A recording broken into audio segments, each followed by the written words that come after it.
How do you pronounce your last name? Wait, can I guess? Go for it. Is it DeStefano?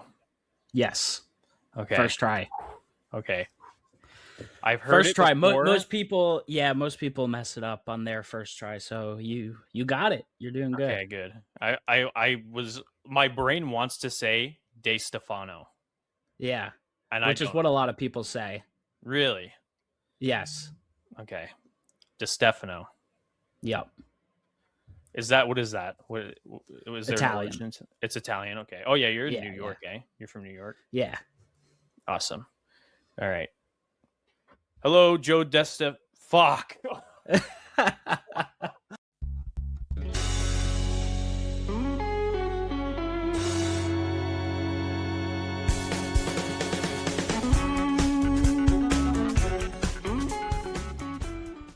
Dude, oh my god.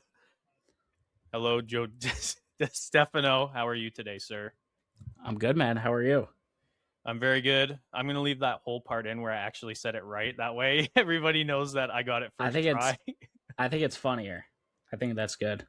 I think so too. So, Joe, you are also known as Meteoric Serpents, right? And you are the host of the Colubrid Corruption podcast, right? That is me. Awesome. Can you tell, like, I'm not really wanting to get like a big intro about like who you are and what you're doing, only because you've done it before and everybody who watches this is probably going to know who you are. Also, your 100th episode, which I just watched, congratulations, by the way. I know it's a few behind now, but your little intro to yourself, I think, is like the perfect, if anybody doesn't know, go watch that instead of this or before this at the very least, and that'll give you all your answers. But can you give me just a quick, like, who is Joe D. Meteoric Serpents in your podcast?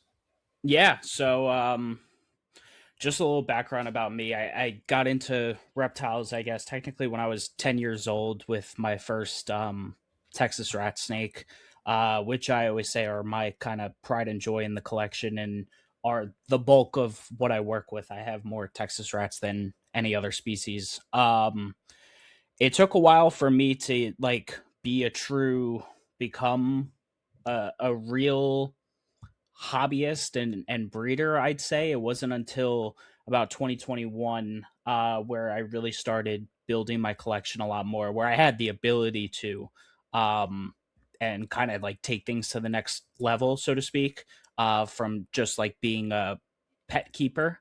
From there, there's been a couple phases in my collection. I tried the ball python thing, and I'm working those out as we speak. I'm down to my last few, really, but yeah, it's become really just a full obsession with colubrids. It's where my roots are. I worked at a pet shop in my teenage years and got a lot of hands-on experience, so that kind of helped foster everything that I'm doing now and a lot of my roots of where I learned stuff about reptiles. And then a little over 2 years ago, I started the Colubrid Corruption podcast. CCR was a thing at the time, Colubrid and Colubroid Radio.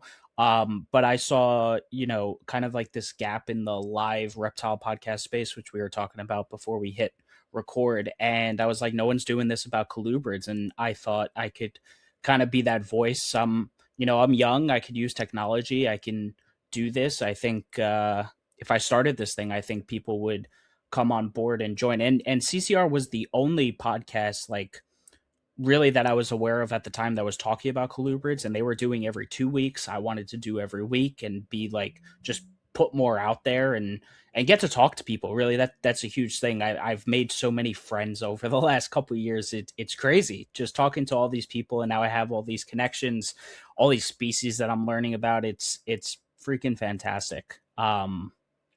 And I'm just loving it. I'm having so much fun. So yeah, my primary focus are the colubrids and more in particular rat snakes. I have a few other odds and ends here, but primarily, are rat snakes. Awesome.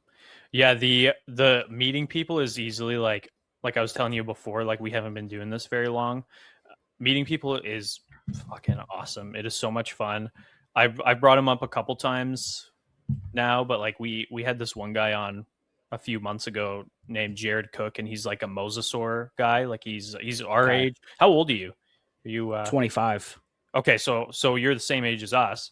Um, so well, not Brennick. He's old as shit, but he's like a million.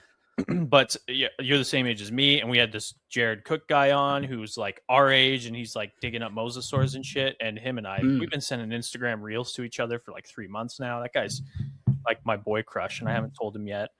I did send him a picture of a pigeon with a strap on today, though, so I'm assuming that he'll get the hint from that. We'll see. But man, like that's easily the coolest part of like doing the show is just meeting people.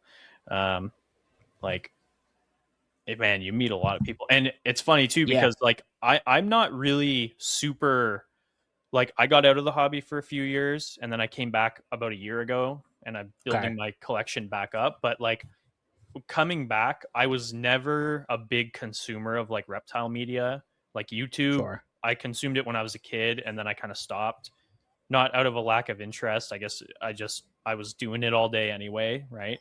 And then I didn't consume podcasts either unless they were like comedy podcasts. And then only just before starting the show did I start consuming those like Yeah. that kind of reptile media, which I think is super valuable. And like your show Absolutely. is one of them.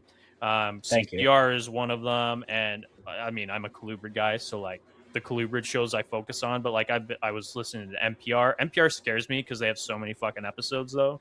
So it's like Yeah. you've spoken to Michael Gillen, the Reptile Rejects guys, Yeah. and I like Michael a lot. He's awesome, and he was telling me like, yeah, just listen to NPR, like, and I was like, do you know what that means, dude? Like, Yeah.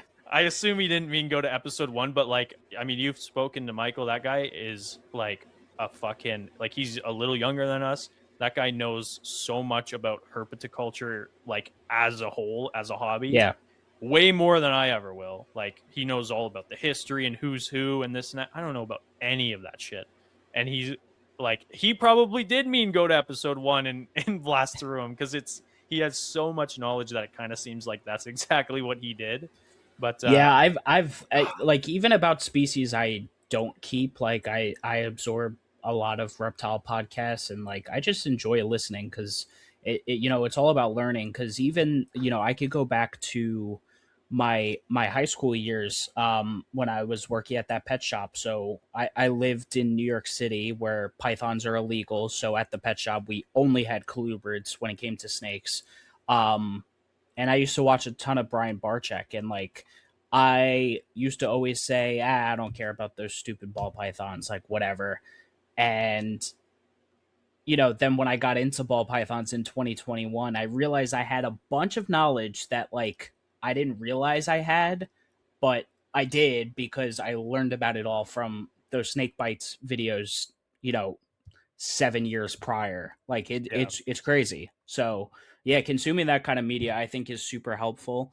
And especially for people that are like, even if their collection is like pigeonholed into like one group, I think it's beneficial learning about other species Oh, because for then you sure. can have conversations with those people and like at least semi know what's going on in the conversation. Yeah, it's dangerous too, though, because then you get interested in those species, and then Yeah. Yeah, well, there's that's what that. I've been doing. Like, I do remember as a kid watching old like snake bites and stuff, and I remember it wasn't what we were talking. I made a joke very briefly that you didn't have any garter snakes before we were recording. Yeah. I'm a garter snake guy. It's the bulk of my collection is garters and waters, and I remember it wasn't what got me into garters, but I remember Snake Bites had a garter snake episode because he had briefly got into like checkers and stuff, and he might have had like Cali red sideds. I can't remember. It was before garters had their first like quote boom, which isn't really something they've had fully yet, but um, they. It must have been before they realized that they kind of don't do very well in tubs. I don't think it worked out like super well. But like I remember watching that episode like over and over as a kid, or like staying up till like 3 a.m. watching the old snake bites shit, and then as it transitioned into animal bites, then transitioned into other Right. stuff, and then I stopped, basically completely stopped consuming all of it for a little while. But yeah, I definitely agree where, like, if you get pigeon-held, like you said, where like 98% of my collection, aside from my outreach animals, is all natricines, looking Hmm. into that other stuff is definitely beneficial. And I mean, like, rat snakes are up there. I fucking love rat snakes. You Yeah. said you have mostly Texas rats? So I wouldn't say mostly, but I'd say well, like probably 50% of my collection are Texas rat snakes. Yeah, So that's pretty good. it's a Half a good collection is bulk. a big chunk. Like, It's a good amount of animals. yeah. Do you so like, just really quick, like, why Texas? Like, why would somebody get into Texas rats? Like, what did it for you? Yeah, I mean, well, it was my first animal. I always tell the story. It was, I was like 10 years old walking into that where I later worked, that pet shop with my dad, and we were in the reptile section and we saw, this sticker marked Texas rat snake $35, and like it's like I was like, "Dad, look how cheap it is. Let's get it." And we went home with the snake that day. So, but nowadays, I think people still do treat them like they're those trash, kind of cheap snakes, but they're so much more dynamic than that. And I think they're one of those species that kind of just gets pushed to the side in the hobby. Um, they're so variable naturally. If you go and look, honestly, I haven't done a lot of surfing on like INAP, but if you look at some people's collections and some of like just the locality animals, so no morphs involved, just locality animals, there are some screamer Texas rats in there coming in all different colors, all different kind of, I don't want to say patterns, but like the way the saddles look, the way the sides look, how the colors are actually coming through on the scales. It's unbelievable uh on non-morph animals. And then they do have mutations on top of that you get a full other spectrum of things you could play with, and because they're so variable, that makes playing with the morphs even more fun too, Yeah. because then you get to work with that as well. So really, those are my goals, is just kind of keep working with the interesting looking animals, both on the morph and even normal side. Like, I have a bunch of like, I have a few triple and quad head animals that like I'm pairing together, and like even the misses, the animals that don't have any of the morphs, like I'll be so happy with the normals because these adults are screamers, and I know those babies, even as like pos hets, are just gonna look insane. Yeah. You know what, dude? Like, what really resonated with me with what you just said is that Texas rats are like perceived as those garbage snakes. You get them for a Yeah, dime a dozen. You're talking to a garter snake guy. I fucking believe you. Like, yeah, absolutely. And you know what? I see that with Texas rats. I worked at it. You and I seem to have a kind of similar, in a lot of ways, story as where we started. I bought my first garter snake that I didn't like just catch and bring inside. The first one I bought was from a pet store that I later ended up working at, yeah. and got her as this tiny little. It was a tiny little albino checkered who I had for. She just passed away last year from cancer, but like, uh she's like, my logo is her. My Nice. cover of my book is her. Like, everything I do is based off of that snake. But it's like, again, like, everything I did with them is perceived as, yeah, like garbage snakes. And Texas rats are. We didn't get a lot of Texas rats. I don't exactly know why, but I don't think there's a lot of people working with them near us locally. We got a lot of Everglades rats in, and like a Okay. lot of Asian rats, like Korean rats, Yeah. which I fucking hate Korean rats. I don't actually hate them, but like, I have a love hate. Those things were such assholes when we had them that I was like, we had these two albino Korean rats, and I was like, I will never fucking own a Korean rat after Okay. working with these things. They were just the worst. But man, like, localities are getting popular now. Like, and Yeah. like, man, and they rock. Like, there's localities where I Yeah. totally believe you. If you were to tell me, like, you didn't say this, but if you were to tell me like, "Yo, yeah, there's Texas rat localities that just completely change the pattern," I would believe it because I've seen it in other colubrids Right. especially, right? And there's other stuff too. I'm a colubrid guy, so those are the ones I look out for. But INAT is fun to kind of do that with. Like, Yeah. I I should moved do it more. like 1,000 kilometers north because of a colubrid of garter snakes. Okay. Because of a locality of garter snakes. So I moved my entire life up here to where I live now just to get my hands on this one locality, and which now I've done. But like, there's some crazy shit out there, and rat snakes are something that I can see, or like the Pituophis. Like, Yeah. ooh, like you don't keep any pits, do you? I do not. No. Do they interest you at all, or is it just not really for you?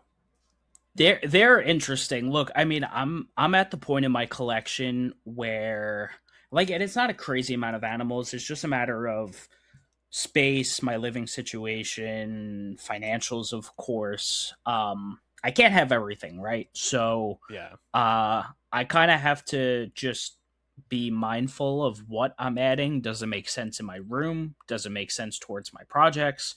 So the species I have now, I think are ones I'm going to be working with for a while. I even think like going through the rest of the year, I don't think I plan on adding anything that's like brand spanking new. Maybe if it's within the species or genus complex of stuff I already keep, maybe. But otherwise, no, I'm going to kind of stick with what's going on here and really just try to hone in on this collection.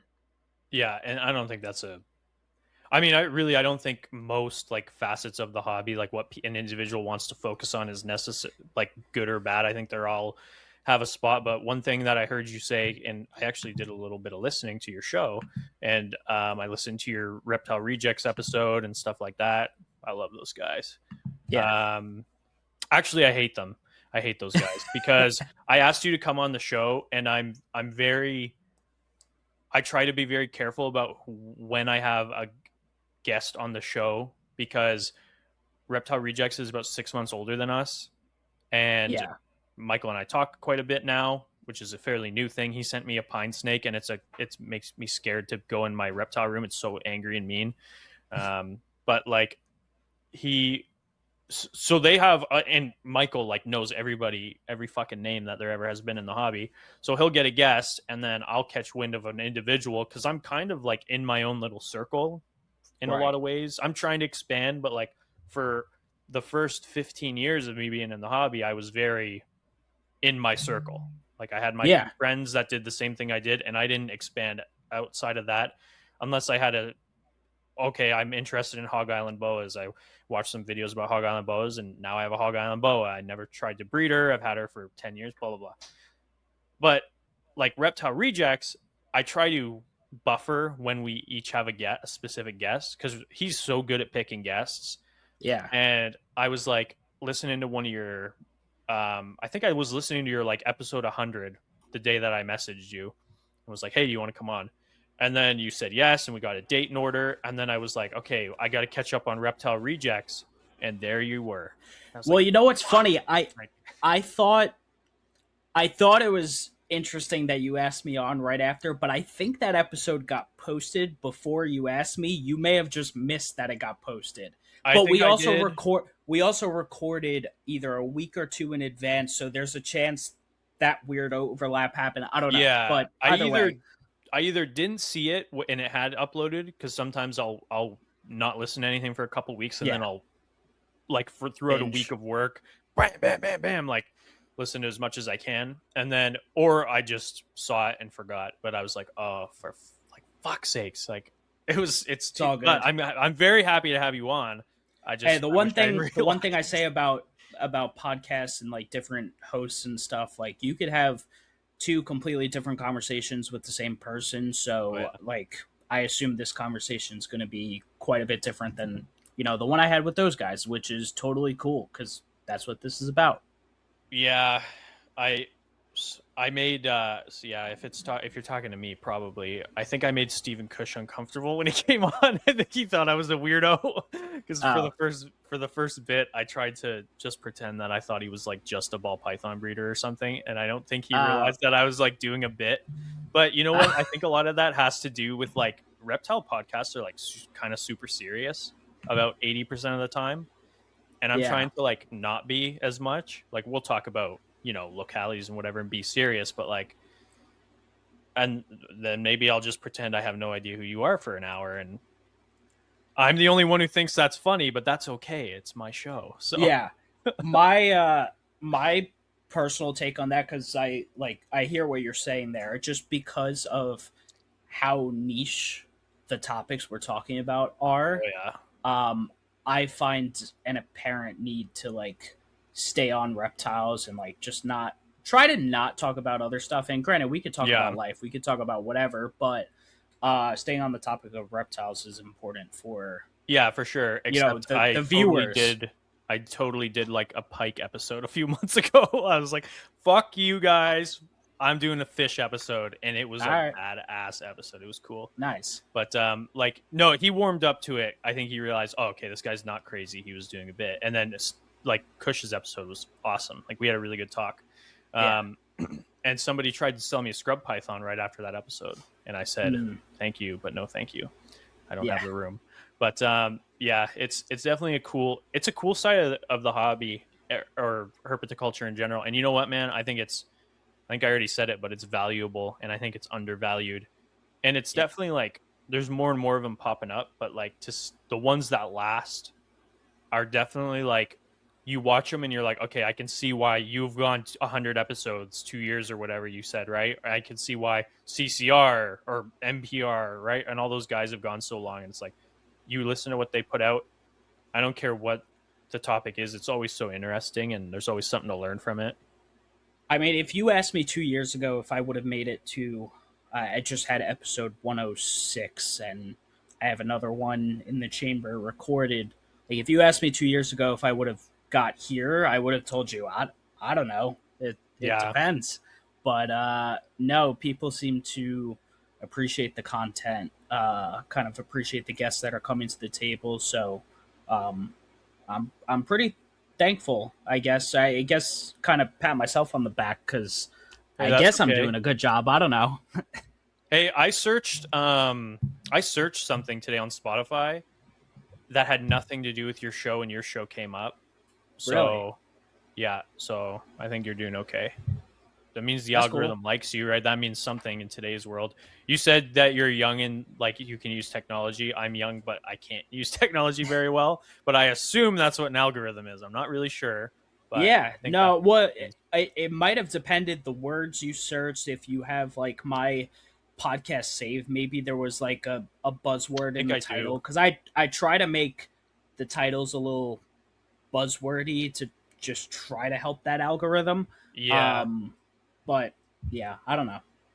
Hey, it's working, man. Your show's up there. If you search Colubrid, it's you and CCR, right? Like as the two first Yeah. channels on Spotify. I can't speak for the other stuff, but that must be a good feeling too. I think it's okay to pat yourself on the back. Just don't break your arm doing it, I guess. But so you got your Texas rats. You have some Asian rat snakes too, don't you? Yes. I keep a couple of the subspecies of the bamboo rat snakes. I keep rhino rat snakes, and most Cool. recently, I have a Japanese forest rat snakes. Oh, that's cool. Let me look that up. I think I know what that is, but I gotta.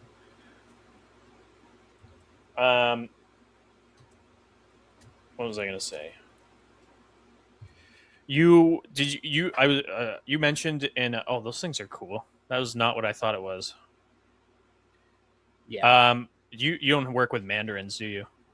I do not, but the Japanese forest rats are in the same genus as mandarins. Okay, that's what they I, reminded I me of. yeah, I was always scared of the mandarin sensitivity to temperature. Yeah. Um, and I was nervous before adding those guys, the forest rats. But I got them from Matt Most, who I've bought many snakes from at this point. Nice. You're making And I the most kind of out of Matt.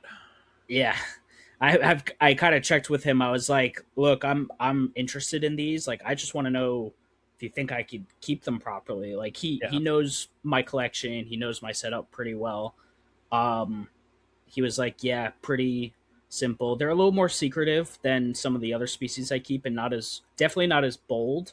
Although the male will take food off tongues, the female I need to drop feed it, but it'll be gone 5 minutes later. Ugh, my Natrix are exactly like that. My male will take food Yeah, right from tongs, and my female's like, "Nah, I'll do it tonight or tomorrow." Like, yeah. it's annoying. Would you get the So yeah, mandarins? would I? Yes. If I did, I'd probably want to dive into the Axanthics, which are pretty Okay, penny, but like I yeah. really like So them. But I'm I also kind of bougie like that. So I was actually trying to push you into bringing up the Xanthics because you brought that up on one of your episodes.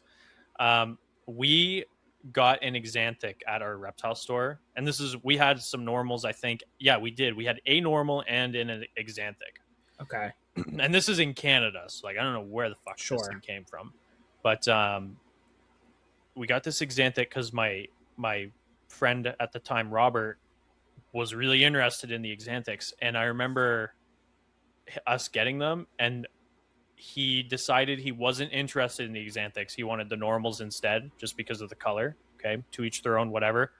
I'm like a whore for like silver snakes, like anything Yeah, gray, like really nice gray or silver. So I liked the Xanthic, but man, we could not sell that fucking thing, like because A, it was really. expensive, and Yeah, B, sad. like Canada's hobby is very small, like very Of very course. small, and so the people coming into the store, they want ball pythons. We're still balls deep in the ball python thing. No I one just would don't buy that think fucking thing. I don't think a pet store is the place for a normal pet shop. Your standard I'll say your standard reptile shop is probably not the place for something like an Axanthic mandarin rat. A Well, it didn't do normal good. with no locality info, pretty run of the mill mandarin that's like 400 or 500 bucks, sure. Yeah, they But sold. an Axanthic mandarin that's probably going to run over $1,000 US. Yeah, Yeah, no wonder it didn't sell. But then we have these people come in like every now and then, and the guy looks like he just got out of prison. And I'll never forget it. I'm like 16 at the time, or I might have even been younger than that because I think 16 is when I started at the zoo. But like he just drops like 10 grand on all these ball pythons, and then here's this awesome colubrid, and he's like, "Nah, don't want that. I don't even want to look at the thing." And it's like, whatever, dude. Like, yeah. But also, mandarins would not be the snakes I'd be like taking a gamble on. mm-hmm. I'd want to be very confident that I could keep those snakes and keep them well, Yeah. because like that would be a nightmare for them to start dropping because you're keeping the temps too hot. Oh You yeah, know? and there was a moment for us like that too, where we got them in, and I didn't do any of the orders. I didn't know they were coming in, but we got them in, and then we were kind of like, "What the hell did we just like get ourselves into?" Like we're in a hot reptile shop, right? Yeah. We had a bathroom; it was all good. You just shoved those suckers in the bathroom. Like that's what There we you go. did. We had put like us for when it was locked, obviously, because we lived in a pretty bad like neighborhood. So like you put if you put an animal in the bathroom, you're lucky if somebody doesn't just walk out with it, right? I don't know how many times we had to pull bearded dragons out of people's coats and stuff, Mm. but I like the mandarin rats. I don't think, even though I don't keep very many arid species, I don't think they would do well here because I tend to keep even my natricines a little on the hotter side than most people. So Okay. I don't think they would do good here. But I'll watch them from afar. I'll watch them on your Instagram and stuff. If I think I like these forest rats better than the mandarins, though. These Yeah. things are To each cool. their own. They're pretty Yeah, cool. they're cool, which is surprising because I'm usually like, which the mandarins aren't, but I'm usually like a earth tones guy. I like my browns and my greens and my Okay. dull colors, right? But those things are pretty cool. How many of those Yeah. guys do you have? Just a Uh, pair. just a pair, yeah. Have you produced them before or not yet? No. No. They're babies, so I Oh, got a okay, few okay. years. What's their what does it take to get them to adults? They a little slower? Yeah, I think so. Sometimes they could be a little weird with feeding. I've heard. Yeah. Um, at this point in my collection, just from what I've learned over the years, like I don't want to breed a lot of females before they're four. Yeah, I like that. Honestly, I like that for sure. There's a lot of people who will breed like garters at like 2 years old. Uh and to be fair to them, I have one female right now who was born last, I don't know, August or the end of July, who I think she's actually going to be ready next year. Like I think she's a genetic anomaly. She will not stop growing. She's cohabbed Yeah. with all of her siblings, and I got to move her. She's getting too big. But like for the most part, like garters and waters, like I'm breeding them at latest or earliest 3, but like I try to push it to 4. Right. Um, so I feel that, and they grow pretty quick. There's nothing wrong with 3 if they are truly ready, but Mm-hmm. I'm not.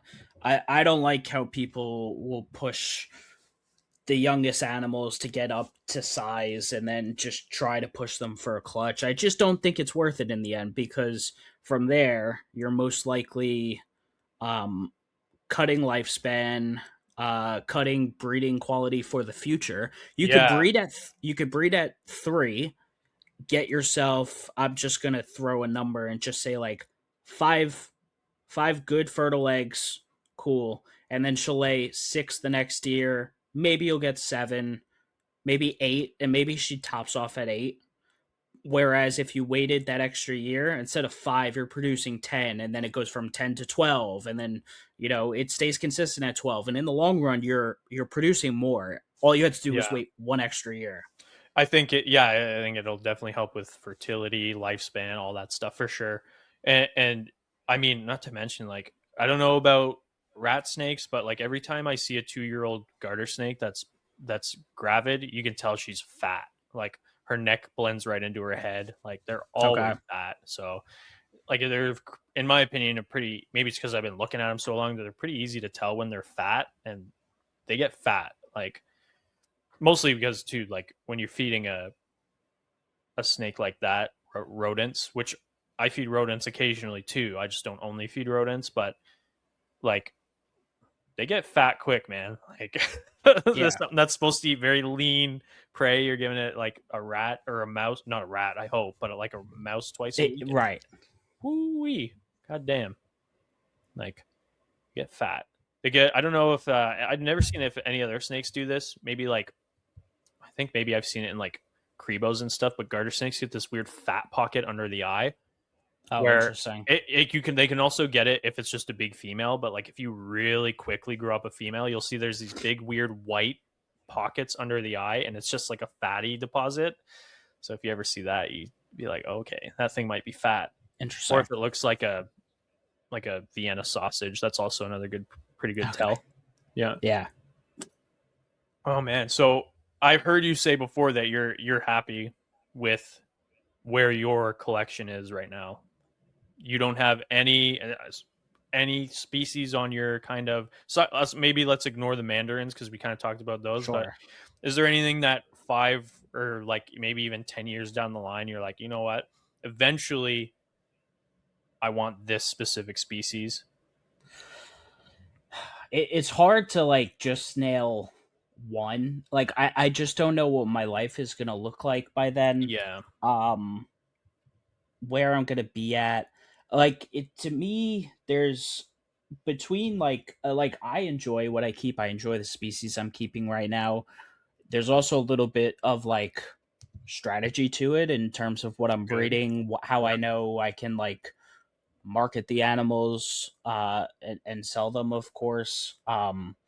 So yeah, I don't know. I'm always going to be open to changing my opinions over time and seeing new things that come around that catch my eye. Like I said, right now there's not anything I'm specifically looking to add.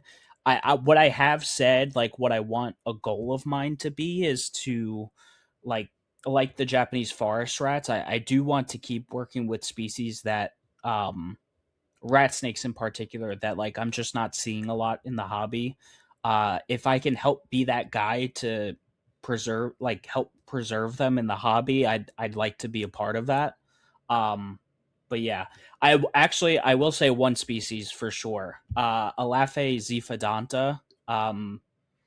It's a newly described species as of about 5 years ago, I believe. Okay. It's a Chinese, or it's a rat snake from China. They are viper mimics in terms of their Cool. colors. And Yeah, they're awesome. Apparently, so I've talked to a few people about it now. They are being produced in China. The prices Okay. on them are absolutely insane. So I know it'll be some time before I'm willing and able to get my hands on those, but it's a species that I'd love to be at least one of the first people in the US to work with. Yeah. And trying to reproduce them. What it was a Lafe what? Xiphodonta that starts with an X, Oh my god, X. Xipho. Yeah, yeah, Okay, here it is. I'm like putting Z, and I'm like, where the fuck is it? I yeah. can't see it. Oh wow, Jesus crunch. These are nice. If you find the right pictures, they're outstanding. Oh yeah, these are cool. I was expecting more of like a king rat looking thing, No, but wow, no, those are. I can see why they look small. they They're are. small. Yeah. Okay. They're one of those smaller Asian species, which, look, there are plenty that get big, but there are also plenty that stay small. A couple of which I keep here. Yeah. So, um, yeah, I'm more of a smaller snake guy. If we're being honest, like I just right now, especially right now, like space is obviously a concern. Like I'm not looking to add, anything like a Vietnamese blue beauty. Like I just can't handle a 10-foot snake in my collection. Yeah. I know I can't, and I would be doing a disservice by keeping that. Even something like Mullendorfi, like a 7-foot, 7 to 8 foot 100 flower rat. Like I love them, by the way. They're Yeah, they're amazing looking, fantastic. but no, I wouldn't do them justice. So it's not something I'd get anytime soon. Down the line, maybe though. Maybe, maybe. I don't think there's anything wrong with setting those boundaries to yourself. Like, if anything, that's the opposite. It's totally, it's responsible, which I think is. Yeah, I mean, there's clearly a maybe it's not unspoken, but to me, it kind of seems like it's unspoken problem with you could even call it hoarding in the hobby, right? And yeah, I think that when maybe like this that's another topic altogether, but even just people keeping beyond their means, maybe they only have 10 snakes, but if all 10 of those snakes are reticulated pythons and you're in a single bedroom apartment, right. you know what I mean? Like one of those snakes should be living in the apartment as an enclosure. So like I mean, granted, there are probably plenty of people out there who probably want to strike me down for keeping adult Texas rats in a V70 tub. I think that's satisfactory. I think there's a lot of other breeders out there that think it's satisfactory. Um, there's a big difference between a 5-foot snake and a 7 to 8 foot snake, like a there very is, big yeah. difference. But also like I tend to keep more. I don't keep any tubs. Not that I wouldn't. Like I was telling you a little earlier, I was thinking about just getting a little group of corns for fun. I would probably put them in a tub, like in a rack system, honestly. But Yeah, like most of my setups are naturalistic right now. All of them except for my neonate garter snake and water snake enclosures are. I keep them in tubs that I drill huge holes in and put vents in. But right. like, um, you also said it in what you were just saying that you're also a breeder, right? Like if it's a little, I do believe it is a little different. If you were to ask me when I was 15, I'd be like, I think people who keep in racks are lazy and they're not doing justice for the animals. My opinion's changed to I think situations matter.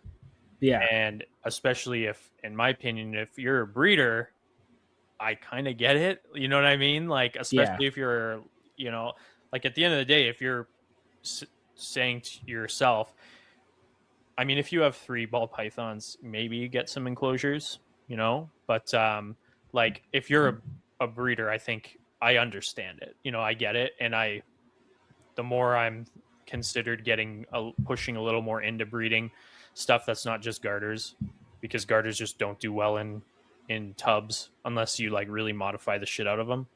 right. Um, I could see myself getting a small rack system. I couldn't see myself being only a rack like keeper, only because I think I would personally enjoy my collection less. Sure. But overall, like I totally fucking understand them now. You know, like Yeah. I think there's wrong ways to use them, but for the most Yeah, part, like with for what sure. you're just said to me, like okay, so I don't keep in racks. You said what was it, a V70? Yeah. So do you So have it's a it's dimensions a on that? it's a 41 quart tub. Shit, I don't. I believe it's like 33 inches deep by. I don't know the other dimensions. If you want, I can Well, honestly, either grab way, it. people keep I don't know. fucking boa constrictors and the same things, like like huge Well, I ass think as boas like and fucking juveniles, I blood. think they'll put them in they'll upgrade them to The the bigger. Maybe there the are people. responsible ones, but at least I don't Yeah. know about the U.S. Well, I mean, the U.S. hobby's huge. There's totally people that are putting bigger snakes in something like that, right? Like, and I mean, probably 15 years ago, nobody would have batted an eye, but I think things are changing. But whatever. What the hell do I know? I keep fucking garter snakes, and you want to know what mine is? I have lots on my quote list of stuff I'd get, but like if I'm excluding all my natricines, I want Cuban boas. Have you seen those Okay. things? Oh my god, those are some nice snakes. Yeah. I really like. I was talking to Ron St. Pierre about him a few weeks ago during our episode, and Ashley Dezan's a friend of mine, and she's I don't know if you've heard Northern Lights. I just pre-recorded with Ashley. Actually, it's sitting. The Fuck episode. her! God The damn it! episode's I was gonna message her. Fuck you. Yeah, the episode's sitting on my Patreon right now, but ask her on because the episode's not coming out for I'm gonna, another I'm going to her house in 2 weeks. I'm going to her house in like 4 or 5 weeks or something like that, and I'm gonna tell her you're fucking coming on mine next. But All right. I got cool ideas. I thought we could talk like medical stuff, like Yeah. or like stuff you can do like in emergencies at home, like if there's a power outage or in the case. I mean, for me, it gets minus 55 Celsius here where I live. Like that's how I'm right under the Arctic Circle. So like, what the fuck do I do if my power goes out for 4 days? You know what I mean? So like Right. things like that. I feel like that's not something that's been talked about much in a podcast. Maybe it'll be a boring one, but I think Ashley will make it awesome. So I've got ideas for Ashley, and I was going to ask her probably for your time slot, but then Reptile Rejects had her on, so I was like, I'll wait a little bit. I'm not in a rush, but I want her on for sure because Ashley's awesome. But anyway, Yeah. she was bringing in some Cuban boas, so I was like, Okay. they've always been on my list, and then I was very close to being like, fuck, bring me a pair or something. But similar to kind of what you just said, I gotta wait a little bit. So those Yeah. are big. They get 10 feet. Like they can get 10 feet. They're big snakes. And we had a flood here at my house a few weeks ago, and it wasn't like an awesome flood of just spring water because my spring hasn't hit yet. It's it was poop water coming out of my sewer, all in my Oh, basement. no. So I had to That's throw out an terrible. 8x4x4 and a 6x4x4. Really? Like, and I'm fucking like trying to recover from that. And obviously insurance companies are like being insurance companies. So it's like I had to get some grow tents to put my anaconda in and my Hog Island boa until I can build something else. But like So you have an anaconda, but you're not going to add this Cuban boa? exactly. Because of my big snake space is taken up for now. All right. Fair. I only had room for one 8x4x4. And even that is Okay. not big enough. I was going to do something bigger, right? So now I have kind of a press to be like, she's only like 8 feet right now. Like she's not huge, but maybe even like 7.5. But like Coke can thickness. But yeah, I gotta for me, big quote big snakes. It'll be my yellow anaconda, Cuban boas. The Hog Island boa is like 4 feet. Like she's rat snake sized, just a little thicker.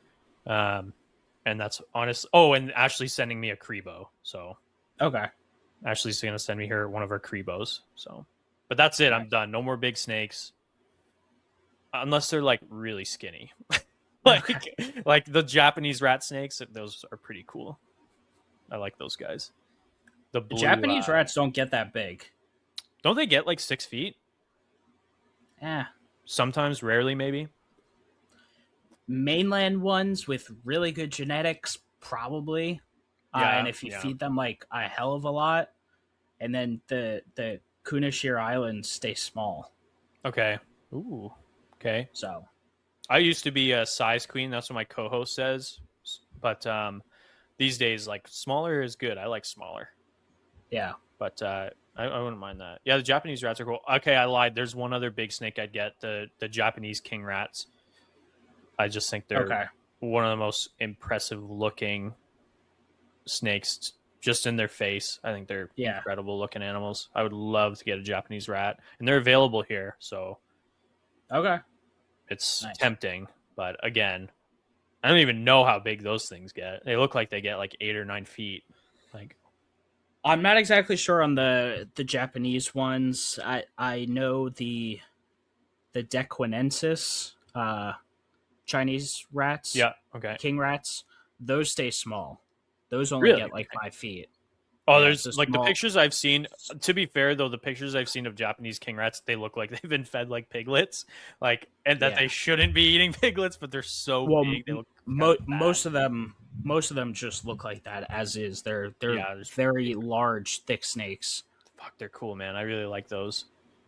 I really like those. Heavy-bodied colubrids are always like kind of scary looking in the face. So, but then when you put like kind of that, That's just what a king rat looks like. oh They yeah, just you have put that that face. really light brown, kind of almost gray on a king rat, which like I was telling you, I like that very minimal kind of color palette. I think is a really cool looking snake. Yeah. Boring. I like the boring stuff. Whatever. Man, that's cool. Yeah, I like your collection. I don't Thanks. think it's different. I definitely like it's one of those collections that I couldn't I mean, I could see myself keeping king or not king rats. The Texas rats for sure. Yeah. Like and when I hear that they're perceived as like I said, like you said again, like garbage snakes, it makes me more interested in them because when I hear that, I automatically have conditioned myself to assume that they're the total opposite of that. Um, like not to keep bringing them up, like the garter snakes, you know what I Yeah. mean? And they're not like that. I'm a huge tokay gecko fan. They were perceived as garbage lizards forever. I don't know if they are in the States anymore, but since they got CITES, they're not. They're actually sought after here. Cuban night Yeah. anoles, same thing. Garbage animals. Now they're on CITES. Everybody wants them and nobody can find them here in Canada. And I've always appreciated that stuff because they're they're frowned upon. But you know what? If tomorrow the most random thing happened and like the governments of the North America were like, okay, Texas rats, you can no longer get them, like they're banned, everybody would be like, man, we want our Texas rats back. You didn't fucking have Texas rats, like, you know what I mean? It's, you know, man, it's, Hopefully I make cool enough stuff that some Canadians will want them, and maybe they oh yeah, can get across the border at some I point. hope they can. I don't see Um, why they wouldn't be able to. if you look at my latest post, I actually just posted it today, but like that's a really good Okay. example of an animal. Like that's not a Texas rat you'd find in a wild, but that's a normal Texas rat with a couple hets there. Okay. Um, in terms of like the colors that you're Oh seeing, like you won't yeah. find that in the wild, but like that snake's insane. No, that thing is awesome. I'll put it in. I'll try to put it in the episode too. If not, I'll just take a little screenshot of it. But Yeah. no, that thing is crazy. What do those guys max out as size wise? 5 feet? They can get up to that 6 to 7 foot range. Whoa. I don't think a lot of animals in captivity are really getting that big. I don't know if we're not feeding them enough. I mean, I like, excuse me, just the animals I've grown up, like I've never gotten an animal that big. um I've received, like at the end of last year, I got this massive pair of double het scaleless albino animals, and they're the largest they're the largest Texas rats I've interacted with. Okay. And they're I'm not that tall. I'm 5'7", but Hey, me too, they're brother. yeah, there you go. And they're taller than me, fully stretched out for God sure. damn. They're probably close to 6. Nice. They fuck me, that's a nice snake. What how old is this one? 1, if I'm remembering correctly, probably like 5. Okay. Man, She that's hasn't pretty cool. produced for me, which sucks. I'm trying to get her to go this year. I got her as an adult though, so I don't know. Oh, did I'm you? waiting. Okay. Yeah, so you never know what's going on. Did you get her from somebody reputable or not really? Like, or not I got reputable, it. but known, or did you know the It person? was produced by Matt Most. I got it Oh, secondhand. okay. Of course, I should have known. I should have known it was Matt Most. Um, Random question for you: the scaleless in corn snakes, is that from other species of rat snakes that they threw into scaleless or threw into corn snakes? I No. genuinely don't know. Okay, I've I heard that I like as long as I've known about scaleless corn snakes, I've heard that, and it wouldn't surprise me at all. But I heard it was yeah, from I want to say it was Texas rats. that's who it would be from if it were.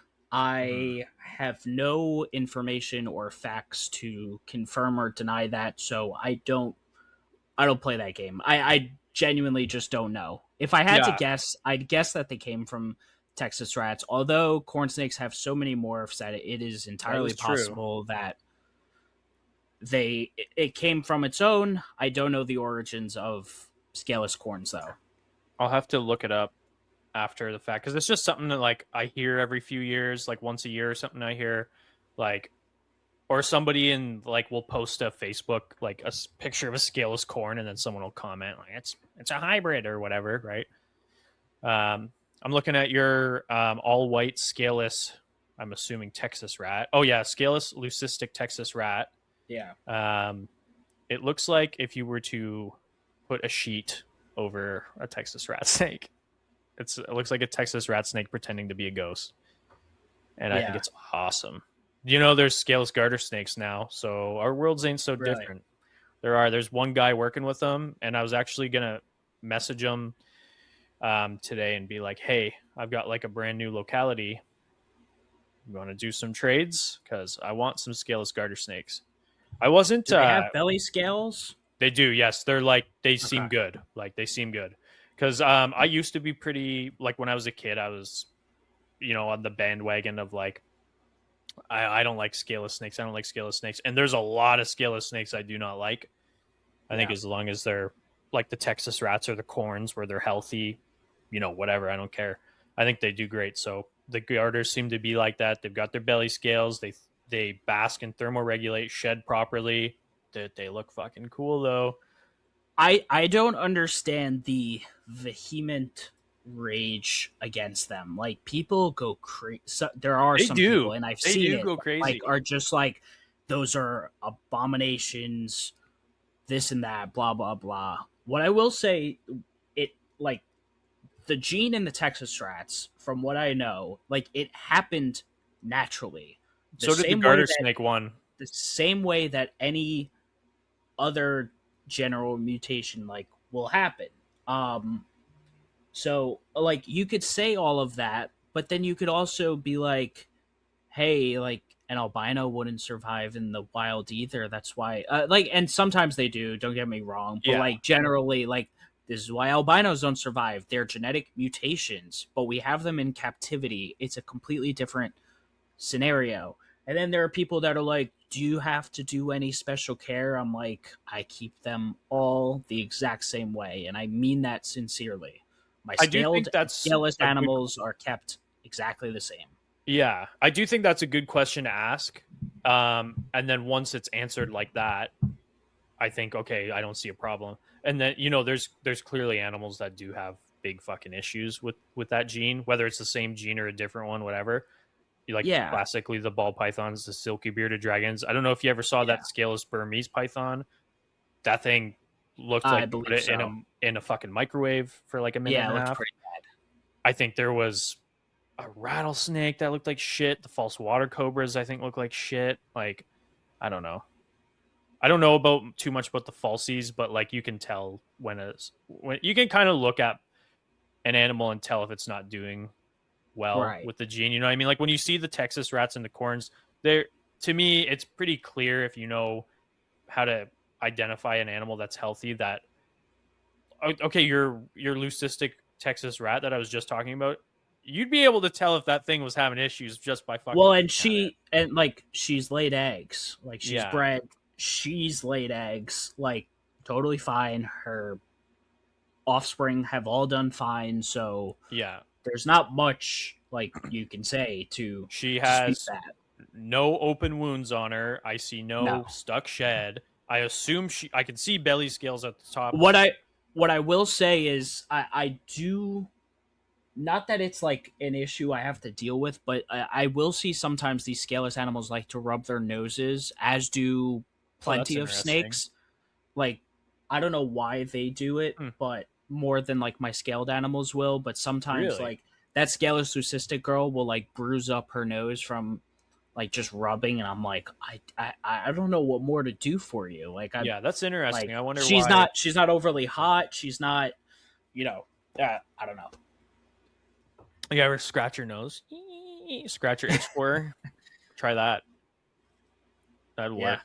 Or like put it like when you give the brushes to tortoises and they scratch their ass on it, just put a like a brush on inside of the tub Yeah, or maybe. whatever. I don't know. That'd be sweet. No, the scaleless garters, they look really good. And they're fat as fuck, so like they're getting I'm not big sure fat. I've even seen those guys.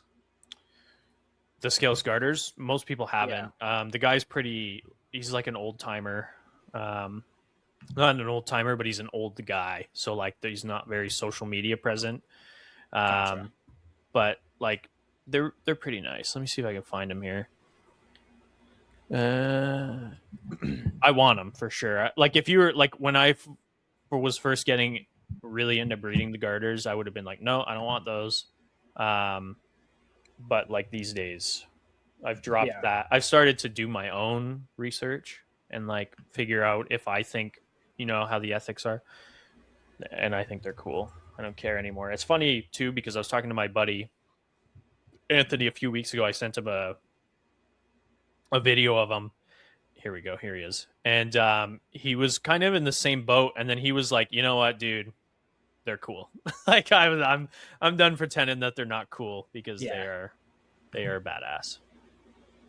I think that's okay. Nice. Also, like if you don't like them, like it doesn't seem to be like like a gene that negatively affects those species. Just don't keep them. You know what I mean? Yeah. Like the BC Reptile Club, they have like this awesome list of like genes that they do not allow at their shows anymore. So like spider, for example, Sure. and they like are really awesome where they've separated genes that may not be safe for one species and good for another. So for Okay. example, they don't allow scaleless ball pythons, no scaleless balls, but Texas rats, corns, whatever, are good because Cool. they look and they do the I'll say background check to see that if it's like a Yeah. something that's worth doing in it, and they've determined that it is. And I think so he's got flames. Oh Jesus Christ, I gotta mute this, but I'll show you one that's not a flame just so that I'm not Okay. looking forever. Let's see here. I'll also put this in the. All right, here we go. So this is a scaleless regular eastern garter snake. Interesting.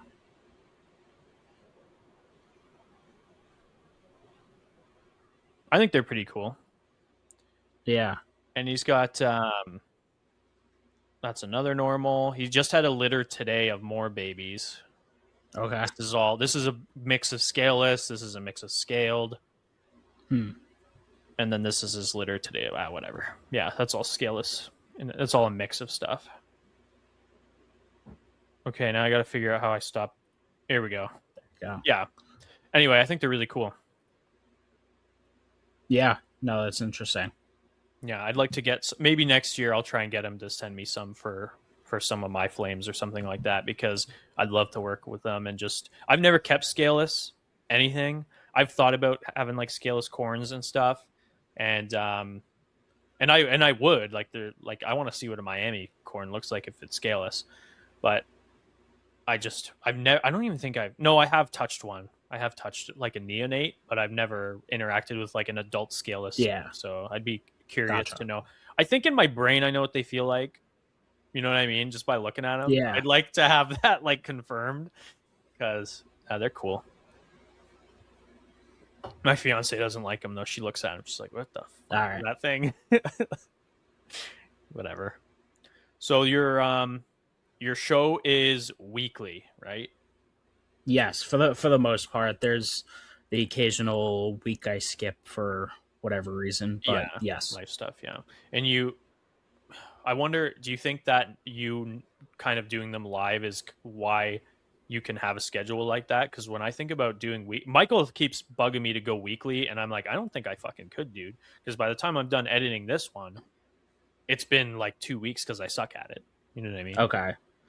Um yeah, it definitely helps keep on track. It's also like at this point I've built the reputation on doing the live shows, and like Mm-hmm. that's the expectation. I have no problem doing pre-recorded episodes, like more than happy to do them. Ashley in fact requested that ours be a pre-recorded episode, which I was like Cool. totally no problem. Um and like I needed it for things coming up, so it's fine. And yeah, Did you guys talk about? I don't want to like spoil too much, but like, did you guys talk about her weird ass Colubrid collection? You like guys the must have, pseudo right? xenodons. Yeah, all Yeah, her weird stuff. She's got awesome stuff. I'm yeah, excited to go see her collection in person because like I know that there's stuff that like I don't know about. You know what I mean? Because she doesn't post all that right. much. She does, but like man, like her setups are awesome. I'm really excited to see Sparingly. them all. Yeah, yeah, only the good stuff. But she's got some Natrix, which I'm a big fan of. They're and you know much about Natrix or in I general? don't, to be They're honest. um they're a relative of our North American natricines, so our garters and our waters, Yeah. but they're from Europe. So they still lay eggs, but they're very, very similar. So she's got a group of Natrix mora, which are the viperine water snakes, which are a viper mimic from Okay. well, they're from all over the place over in Europe. And I have 1.1, and I think she has 1.1, and I might be like, I know you're not going to keep these, so let me take them. Yeah. They're cool. I'm pretty sure she's put them up for sale a couple times and then taken them down. So I know Ah, my time's coming. there you go. They're cool though. You ever look at the amount of like colubrid options and get overwhelmed? Like at all the are Yes you and no. Um like yeah, there's just so much out there. But within the realm of stuff I already keep and like potentially want to keep in the future, the circle to that is a lot smaller, so I don't mind. I don't ever foresee me being one of those guys getting into some of those very obscure colubrids that have like specialized diets and stuff like oh that. Like I'm just it couldn't be me. I'm not that guy. I like rat snakes, like very surface level. Like yeah, anything that is in the Elafe complex, anything with the cool. common name rat snake in it, like all game to me. But Yeah. even from that, there's just a selective group that I would or would not work with. Yeah, I don't think there's a problem with that. I think that's I mean if you have your vision, you got your vision, right? Or you know what Yeah, you know what you like. I'm it sounds like you found that early, which is relatable yeah, because I found mine pretty early too. There was some experimenting that went on along the way. Like there was a time I thought I would be like a Pac-Man frog guy. I still breed tokays. I thought I'd be only a true gecko guy. yeah, But like I always just went back to the natricines. right. And even like one could say like it did take me a while to figure my shit out, but at the same time I'm still 25 and I have a long tenure in the hobby left. So yeah, Yeah, we ain't going nowhere, so watch your step, yep, guys. We love you. Thanks for teaching us. yeah. Uh, what's the Your mic is cutting in and out. I don't know what happened. is it still doing it? Now it's not. Okay, it might have been because I moved this little cord, Yeah, I think or you're maybe good because now. I picked up this can. Don't worry, through the magic of editing, I'll do absolutely nothing to fix it. All I'll right. leave it the way it is. Minimal editing is what I've kind of learned is my like absolute most of what I can do. Man, rat snakes. Okay, do you read a lot or no? Like herp books? I have a growing collection of herp books. Have Nice. I taken the time to sit down and read through them? No, If I not told as much you as I wanted to. if I told you that I've read all those herp books behind me, would you believe me? Probably. I'd be lying. I'd be lying to All you. right. I pick and choose occasionally. Yeah. Like, read this one, whatever. No, I have like a growing interest in like growing up that herp collection though. Actually, this entire like collection behind me was a guy that was getting out of collecting herp books. So he was like $100. I have three like big moving boxes of herp Mm, books, and so it's got like all the old school like classic care books that you'd find in any pet shop. okay. You know, the little ones, Yep. and like and some cool ones too, like where is it? That like blue Bible everybody talks about Okay. for boas. Yeah. This book, like this was in there. I got them all for $100, so it's like Nice. there's some good shit in there. I've read that one. What I will say is just in case someone who listens to this comes at me, I have with some of the books, especially the ones pertaining to rat snakes, I have like skimmed through the species accounts of the stuff I keep or stuff Mm, I'm interested in, and I have read up on that just to like either re-enhance my knowledge or learn a little bit, but I have not specifically sat down with the books and like read them cover to cover. Will I do yeah, that eventually? Yes, but uh and I'll have plenty of material to do that with. yeah. I like the pictures. Yeah, there's that too. Yeah, that helps. I'm a picture guy. You get hey, a picture says 1,000 words. That's what they Yeah, say. So every picture I see of a garter snake or a water snake, I learn 1,000 new facts about garter snakes, water snakes. there you go. That's what I always tell people, and then they stop talking to me. Do you are you living alone? I live with my girlfriend, Okay, what but does she think? That's where I was getting. I want to know, like, yeah, you know, you don't have she to get does into too not. much detail, of course. I don't want to get into your personal life, but like, No, is she cool with it? she does not like the reptiles. Oh, really? This is a solo endeavor. Um, we have a 2 bedroom apartment because I have reptiles. So yeah, As in, like, you sleep separate? no, Okay. I'm saying because there's a separate room Oh, where the reptiles and all my stuff is. hey, like I told you, my co-host has a separate fucking house, Yeah. so could be worse. Which, Although by the like way, go ahead. no, I was just gonna say, not gonna lie, like granted, it is an apartment, so there's not like the most space everywhere, but like having my own room for all my stuff, like you see, there's a dresser right behind me. There's also an enclosure, but like I wouldn't be able to fit my clothes in that other room, so like it's good that I have my own space here. Yeah, my like quote. I own a house, but it's a pretty small place. Like it's my beginner house, whatever the hell that means. But we have the bedrooms are fucking tiny in this place. So it's 3 bedrooms, but they're like one of them is a spare room because I moved 1,000 kilometers and relocated my fiance 1,000 kilometers north. So when her family and friends come to visit, we have to have a room for them. I fought it, but I lost. And then there's our bedroom, which we can basically only fit a bed. Like it's so tight in there. And then there's the change room. The change room is a quarantine room now. Okay. It's just like it's not a change room anymore. All that stuff was moved out. It's a quarantine room. And then it's a bungalow, so there's just the up and then the basement.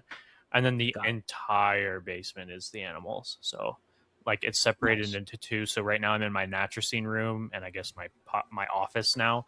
And then that area is all my outreach animals because we do programs and stuff. But so it's Cool. just like a smorgasbord of random shit, basically. But yeah, she wasn't into it at all either. and then she's kind of warming up to it, where she's definitely curious. Like she asks a lot of questions, and Yeah. she got her first snake. It was against my will. We my mentor Steve Featherstone, who runs Reptile Camp out of North Bay here in Ontario, he I visit his facility all the time because he's got crocodilians on site and all this other cool shit. and and I used to live there, so that helps too. Like I go to visit them, and he's always like, "You want this? You want this?" And I'm like, "No, dude, I don't. I don't have any space for it, or I don't fucking want 10 ball pythons." And he had this big tank.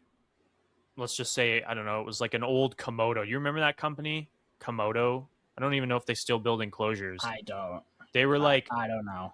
if you picture like, they were weird. Like they're almost like Atazuki, but they were glass all around, very thin glass, and just an actual like screen top, a big huge screen like with no support, and then like Okay. sliding glass fronts. They were like kind of like they were kind of awesome. Like I kind of liked them a lot. I don't have any anymore because they were really easy to shatter because they were such thin glass, but they were cool.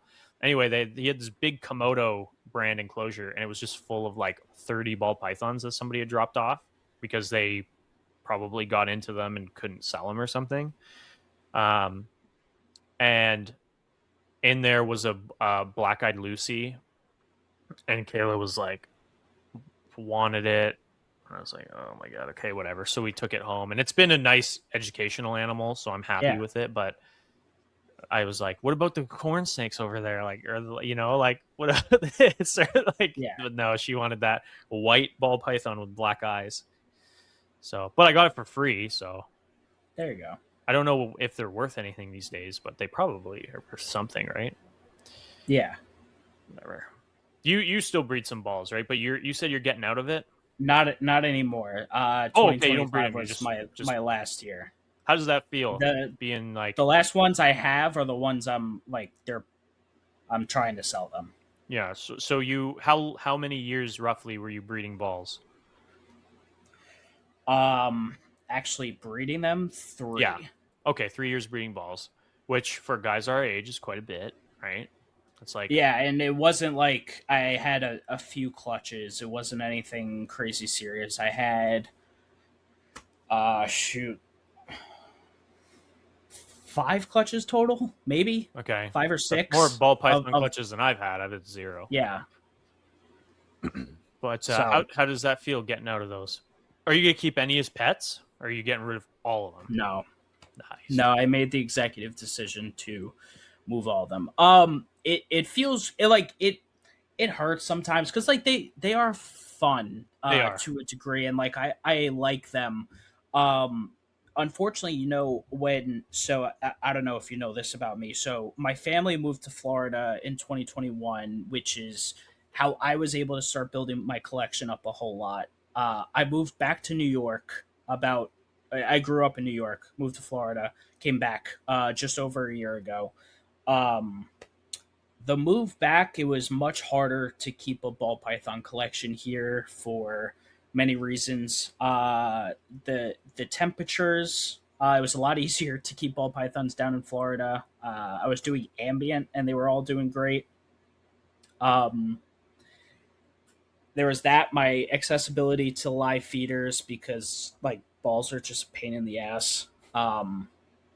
And yeah, just other factors. I was just having more fun with the Colubrids, and especially with the podcast. Like I was just like, the ball pythons were taking away from what I wanted to do with the Colubrids. And granted, there were things I wanted to do with the balls, but I had to look big picture and long term, and it just wasn't for me long term. Yeah. That's fair. I could see that. I think I'm good with one ball. I think I'm happy with that. Yeah. Like we like I said, we do run the educational programs, and it's like we use like a blood python, we use a Doomerals, we have the anaconda, and I never had a ball doing it unless I was working with another company. I always tried to avoid it. We did Colubrids. We had the corn and kings and milks and whatever. And then this is like, I think we got her like 2 or 3 years ago now, and it was like the first time I ever introduced after quarantine, obviously, a ball python into our outreach program, and everybody's fucking favorite is that stupid ball python because it's pretty and white and has black eyes, and she's cuter than my brown fucking corn snake or my, whatever. I don't get it. I do get it, but I'm mad about it anyway. Yeah, it is what it is. But no, yeah, I can see, man, I that's one thing so far where you've said something that I have a hard time relating to, because I've never had a collection of snakes like that where I've been ready to, like, the one time I ever sold off my collection was when I briefly got out of the hobby. And it's like I say it on the podcast all the time. It's one of the biggest mistakes of my life. I regret it every day, selling off that collection. And so like, it was never bittersweet. It was always just fucking bitter. And now it's just a regret. Right. But yeah, whatever. We'll build her back up. Yeah. Now I have room for cool stuff that I didn't know existed back then, right? So there you go. There's always cool stuff showing up. And the Canadian hobby seems to be growing and getting healthier, I think. So, we're still a little behind. Like, you guys seem to be getting better faster with like variety than we are in some ways. Like, there are people that keep a lot of variety here, but I think it just goes to the fact that like we have like 49 million people here, and you guys have more than that in California alone, right? So it's like the populations are just incomparable. So, well, yeah, there's that. There's also just like the way our culture is, in terms of like, if you want to talk about this like a business, the way people look at things like that, and just kind of like obsession culture, like people like getting into hobbies, and especially bougie hobbies like reptiles are, because it is in all reality. So yeah, there's quite a few elements there. And to be completely honest, I don't know a whole lot about the Canadian reptile market.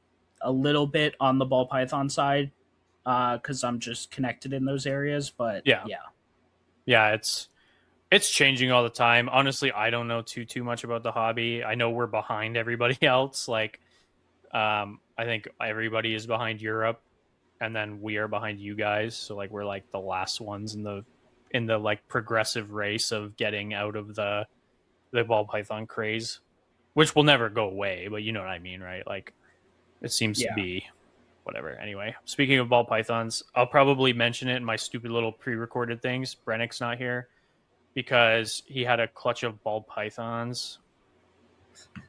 Whatever. Like, so they were if I am not mistaken, it was a mahogany to a mahogany. Okay. Which makes super mahoganies, which I had to Google to figure out what that is. They look pretty cool. I do like all black or dark snakes, so I was like, okay, those are cool. Yeah. But I mean, to miss out on the King of Colubrid podcast to go like separate some ball python eggs, I think is kind of crazy work. And I'm gonna agree with you there. I made him apologize. It's okay. It's not okay. It's not. We're mad. We're angry. And I know he'll watch this because he watches the ones he's not a part of. Yeah. And we hate you. So, and we never want you back. So, he ruined my day and maybe my life. We'll see how I go the rest of the night. Also, I'm recording 2 this week because I had to scrap my first episode because it sucked. And so I recorded 2 this week to make up for it, because I need the 2 weeks to edit instead of like editing. Or I need the 3 weeks. It's like 3 weeks I have to edit because I slack mostly. But we're recording one on Friday as well. And he was like thinking that he wasn't going to be there for it. So I said on the phone, I was like, but you're going to fucking be there for Friday, right? I didn't say that. I said, are we going to talk Friday? And he was like, yes. So we'll see. We'll see. Fucker. Can you believe that? Let's just give it a second, because I'm getting myself all worked up. He breeds other stuff too, but I'm so angry I couldn't tell you what it is, what else he breeds. He breeds boas. Okay. Whatever. They're like bougie boas. Nice. Ever. They're not Cuban boas. God. Sorry, I didn't mean to bring it down. I'm It's just all right. really upset about this, so I'm gonna hang on to it for a few more minutes and then we'll move on. Oh God. You don't keep any lizards, right? I have a couple Really? geckos. Do you? Yeah, I have a Chihuahua. Cool. I have Um, a Chihuahua. yeah, Dude, you and I are like cut from the same cloth. and as of recent, so I have one, and I'm getting three more. Bewang cave geckos, Goniur- Goniurosaurus bewangliensis. A Wang. That sounds like they're gonna look so badass when I look them up. How do you They're spell pretty cool. Bewang? Bawang. Okay. I love funny names like that. Oh, okay, these are cool. Yeah, these are awesome. Wow, I like those a lot. They fit within my collection. They kind of similar care to the Asian rat snakes. Obviously, I got to Okay, feed yeah. crickets, but like it's the same thing. No, they're cool. They're cool. I like that. What's that? What are they related to? They must be related to that other common one that's like this. Is just cave Like geckos. The Chinese cave gecko, That's what I'm the thinking of. common. Yeah. It's the most common ones are Goniurosaurus hainanensis, Okay. which is your standard Chinese cave gecko, and there's quite a few other species in that genus that are Yeah. all from the surrounding I bet that's a niche countries. like community, like the cave gecko hobby. It It's is. a It is. pretty. I bet it's cool. Yeah, I mean they're cool little geckos. I don't know why they're not like a little more popular I from thought the my same point of thing about view. Pictus They're geckos. yeah, because these are super easy to take care of. Yeah, and they look fucking tiny. Like, what do they get? Like a few inches? 4 Max inches? size, like they're getting less than a foot, like probably smaller than a big leopard gecko, but like Whoa, they get that big though. still pretty small. That's bigger than I I think thought. 10 inches. He said, God head damn. to tail. Okay, that's a little bigger than I thought, but still, like that's a perfect size and easy to care for. Like I mean, obviously there's the morphs. I think these look way cooler than the leopard geckos, but I do like leopard geckos. I do too. The problem for them with me is like the heat element because I don't keep Ugh. many things with heat in here. So I keep primarily ambient, Yeah. and I can do that with the cave geckos and keep them the way I keep my Asian rats. You ever think about getting into any of the New Caledonian stuff? Playing I around mean, with that? I Aside would be from the totally Chihuahua, down for more Chihuahuas, uh other than the Chihuahua, no. or maybe I more of those if guys. yeah. Okay, not to cut you off. I forgot that I said aside from the Chihuahuas, absolutely wanting to know if you wanted more Chihuahuas, so I had to Yeah. backtrack a little bit. No, I would probably like more of those guys. They're really expensive. Those are a They are, bougie yeah. gecko. Mine was a gift, thankfully, but they are expensive. They're cool though. They're also underrated. Like I think they're nicer than cresteds. I like gargoyle geckos. Every time I say that, the person I'm talking to is like, gargoyle geckos suck and they're stupid.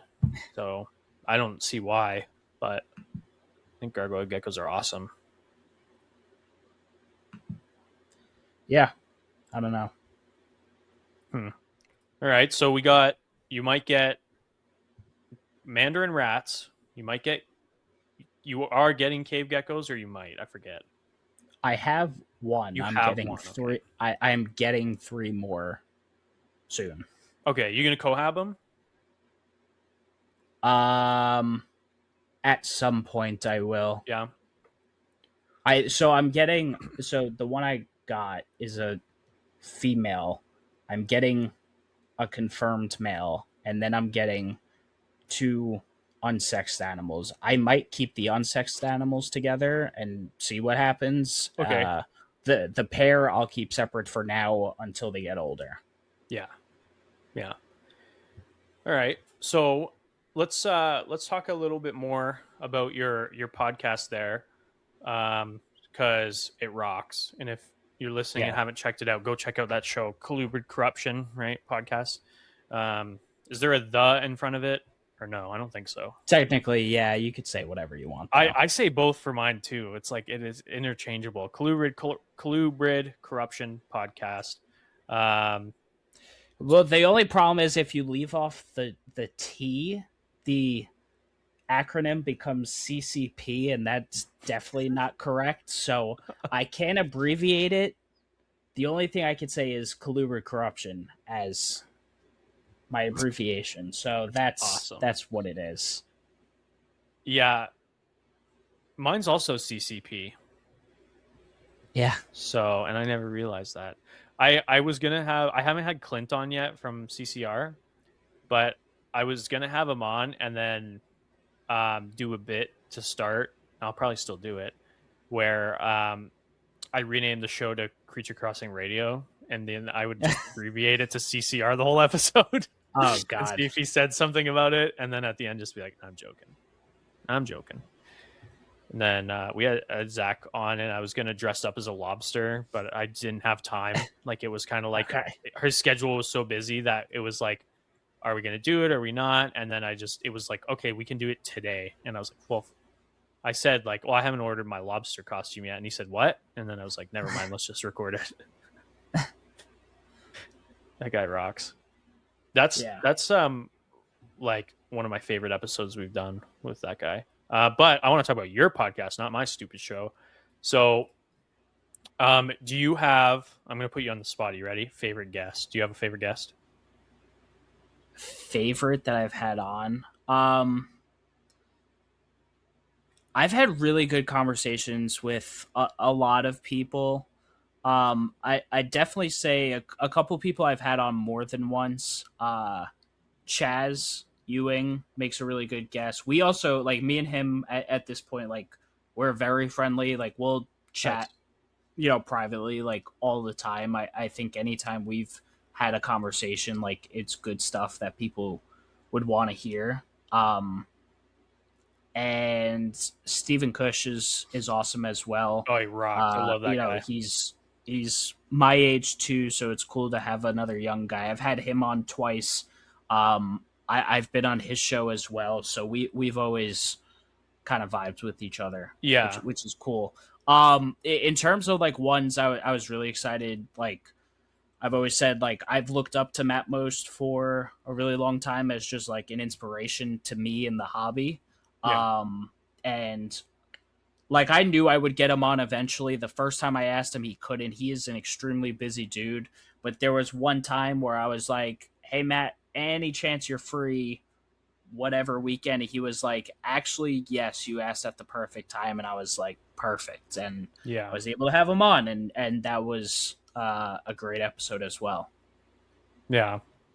Okay. That's like a perfect answer because Steven would definitely be up there for one of mine as well so far. Yeah, That guy's such a treat to talk to, and he's a funny guy, like, and he's very insightful. And for being a young guy, in my mind, he's ahead of the game, like yeah, for big sure. time. So that I love that guy. I'd like to have him on in a year or two again as well, and maybe not weird him out as much this time. But you know what? If that's why I think that's funny. So that's kind of why I do it. So maybe I'll weird him out again. But yeah, the all right, least favorite guest. Who do you hate the most? I'm joking. Don't answer No, that. yeah, I'm joking. I don't have that. I No answer, genuinely right? have not. I don't think I've had an episode where I was like, "This is god awful" Yeah, with any guest that I've had. I So I did have one like that, unfortunately. So okay, like I'm happy to hear. I'm not gonna name drop anybody, obviously, but like yeah, it's good to hear. And you know what? I think that's a rarity, and I don't even necessarily think that person it was that person. I think it was a bad day or something. But yeah, like I have a hard time imagining situations where I record something and it not being watchable. You know what I mean? Because like if I have somebody on the show, it's because I'm interested in what they're doing. Like at the end of the right, day, I kind of made a podcast a selfish reason, and it's because I wanted to make the podcast that I wanted to listen to talk to the people Yeah. that I want to talk to. You know what I mean? Maybe other people want to hear from these people too, so it is what it is. Which I think is, from what I hear from other people, making the podcast that you wish existed is kind of the norm. Like, Yeah. even kind of with what you said, was there's a spot here that should be filled, and maybe I'm wrong, but maybe you thought, hey, I wish this spot was filled, so I'll do it. Honestly, what I'd say, as you were saying that, I was kind of like thinking about it. My Mm-hmm. my selfishness in the podcast space is just like me wanting to be that guy. That's how like I often look at things, is like I want to be the guy for this. I want to be known for that. Like that's what I wanted to do. I wanted to be that guy to do this Yeah. live Colubrid podcast once a week on YouTube that people actually listen to. And so far I've done that. So like selfishness fulfilled. But otherwise, like I really did make it for the people as well, because like I knew that there was this information gap, and I was like, something can be filled here, and I'm sure there's people out there that'll listen to this stuff. And turns out I was right. Oh yeah, you were for sure. And I also don't think that you wanting to you wanting to be that guy is one thing. I think there's a difference between wanting to be that guy and then having your like blown so much smoke up your own ass that your ego inflates 10 times. You know what I mean? Yeah. And I definitely No, don't get never that that. vibe. I definitely don't get that vibe at all from you, even from listening to your show, like, which I really appreciate because In private, I have imposter syndrome daily in this hobby, but oh, me like too, absolutely. I don't put that out there in the public. No, well, except this time, but Yeah. I do too. It's funny because like I'm not new to the hobby, like I'm not an old timer by any means. Like you said, we're young guys, but I've been breeding since I was 11. Like that's over half my life now. It's over 15 years, right? Like anybody else who's spent 15 years doing something would be considered not new, right? But like Yep. I see somebody doing something similar to me, and I mean, not even just in podcasts, but in keeping in general, and I'm like, fuck, I wish I was like that guy. You know what I mean? Or Yeah. not with everybody, but it's imposter syndrome fucking sucks, dude. And I wish there was a way to shake it, but I think I'm finding my little spot here. And man, you do not need to feel imposter syndrome. Like you got Well, your shit it's going. not even it's not even just about the podcast. Sometimes it's about like the animals I'm keeping, what I'm breeding. Just like I measure success in that. Sometimes seeing people like posting their clutches, posting their eggs, and here I am. Like I have one clutch on the ground, but it's because they're animals that breed like rabbits. I just started seeing locks the other day from other species, but like it's the end of April, and like I just started seeing those locks, which means my year is gonna go late. But like I'm totally okay with that as long as I get the eggs. So I love late babies, man. When I like most of my snakes are live bearing, which is awesome. Yeah, it's so fucking awesome. And when I have live babies, everybody else or early babies, it could go the same way. Like I like early babies too, but I notoriously brumate long and cold. Like I'm okay. People have like raised their eyebrows at how I brumate, but it's worked really well for me. And most of the species I keep too like are getting. I'm under the Arctic fucking circle. They get cold. And I don't know where I was going with that. But early and late babies, like if I have late babies, my babies are usually the only ones left. And so it's like my own playground. And if I have early babies, my babies are the only ones around. So it's my own playground. I love early and late babies for sure. That's my favorite way to do it. Not that like there's a lot of people I don't see it as competition. I love all the garter snake guys. Yeah. Except for one. Except for two. Except for like 30 of them. I'm joking. But like it's not a competition to me, but it is nice to not have to make my posts look better than the other people selling the same snakes that I'm breeding, because there's not a lot of people buying them, right? Even less people breeding them, but gotcha. yeah. The do do you feel like I was looking at your Morph Market ads, so you don't have too many up Mhm. right now, but like the ones that you do have, I think they look great. Like, do you put Yeah. a lot of thought into your presentation for your ads? Yeah, I did a whole episode about this recently. I've said it a whole Oh, do lot. you remember the number? Not to cut you off, but I'll It was very I'll see recent. that. It was like 103 or 4. It's right Okay. there in my YouTube feed. Um like so in my opinion, what makes a good Morph Market ad? Got to start with high quality pictures, and then it's just information overload. The more information you can put in a Morph Market ad, the better. The more information you put on a Morph Market ad, the less you'll be complaining about people asking you dumb questions that you could have already answered in the ad. Whether it's pictures of the parents, whether it's how old the animal is, what the goddamn birth date if you produced it, what it's eating, you can put it right there, both on what it's eating tab and in the description to specify prey size. There's so many things that like you could take full advantage of with Morph Market, and some people just don't. And then Yeah. they're like, "Oh, I'm not making sales." And granted, sometimes I don't either, but at least I feel good about like the product I'm putting out there and product. Like I feel good about my ad because like I Yeah. know it's high quality and like I see that people are liking and saving my ad. So whether or not they're buying it, like I know people are like it's catching their eye, they're clicking on it, it's there. And Hmm. that's the end of the story. So yes, I put effort into it, but in reality, it without the picture, and if I type a little blurb about the species beforehand, I can do one Morph Market ad every 5 minutes or less. Okay. If Yeah.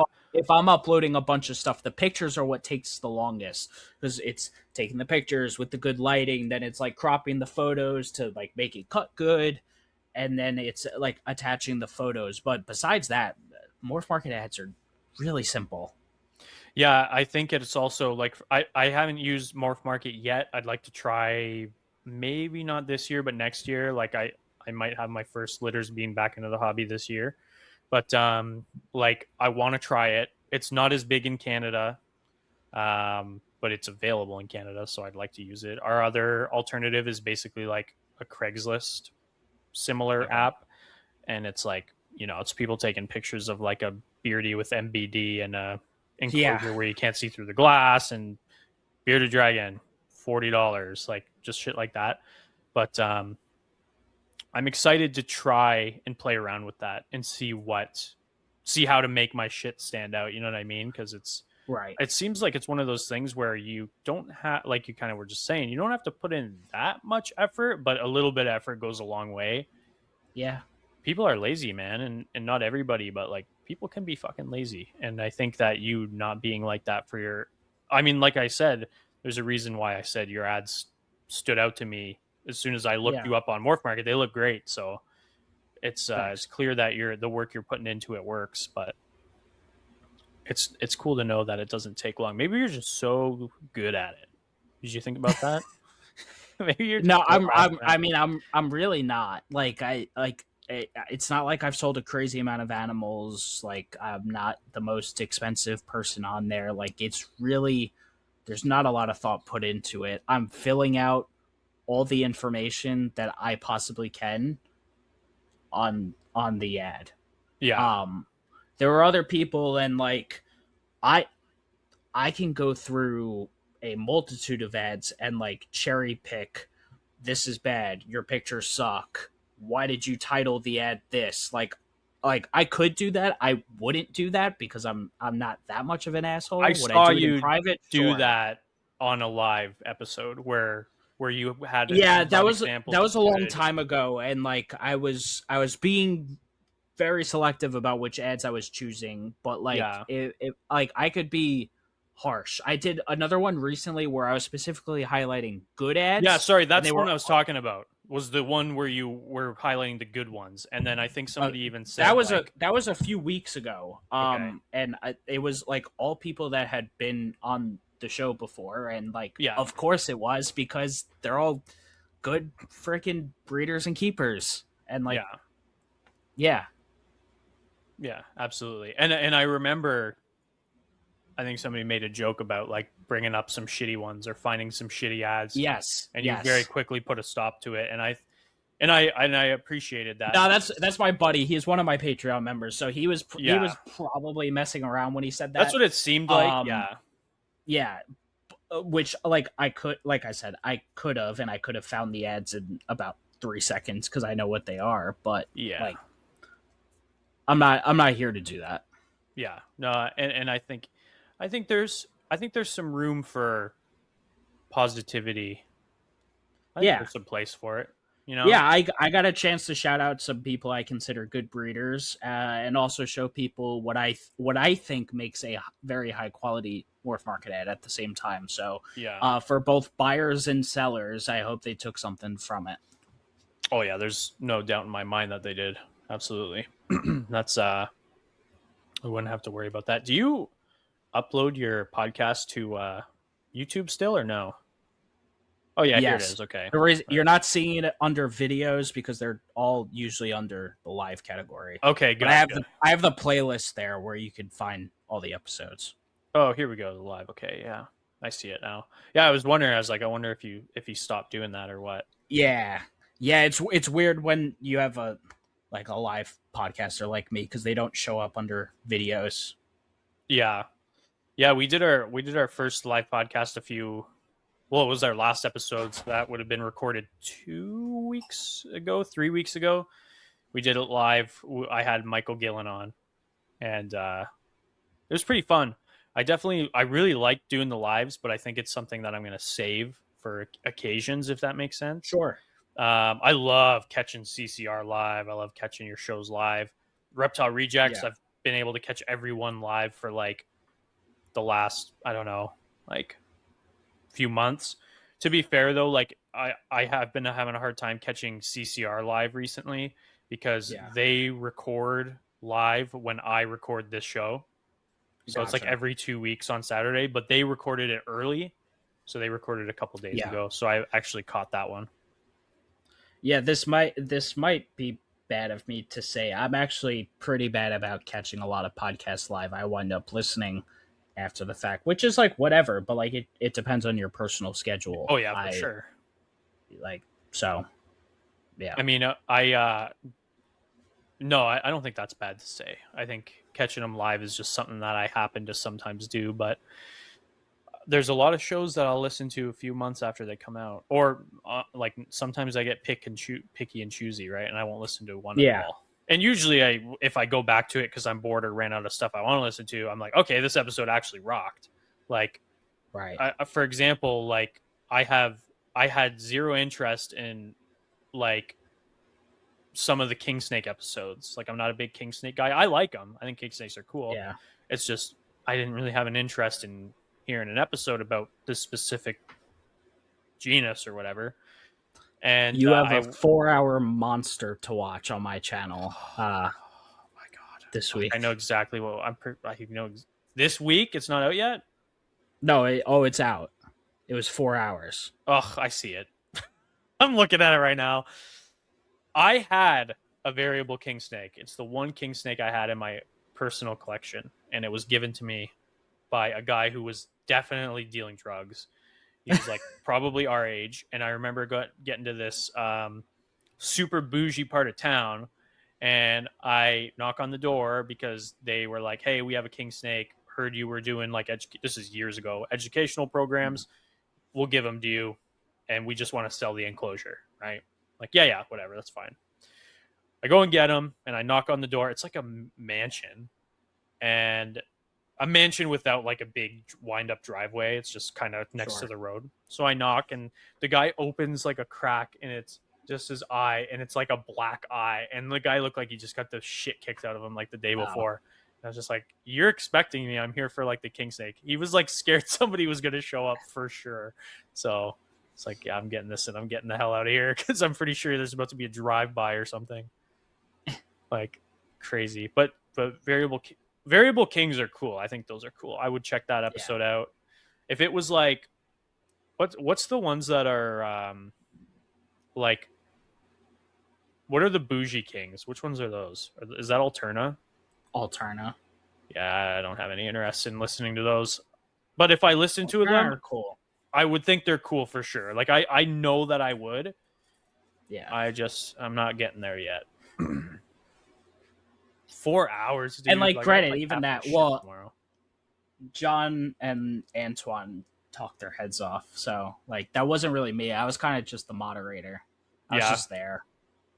Isn't that awesome when you get to just sit back and like your guests never shut Yeah, up? I love when that happens.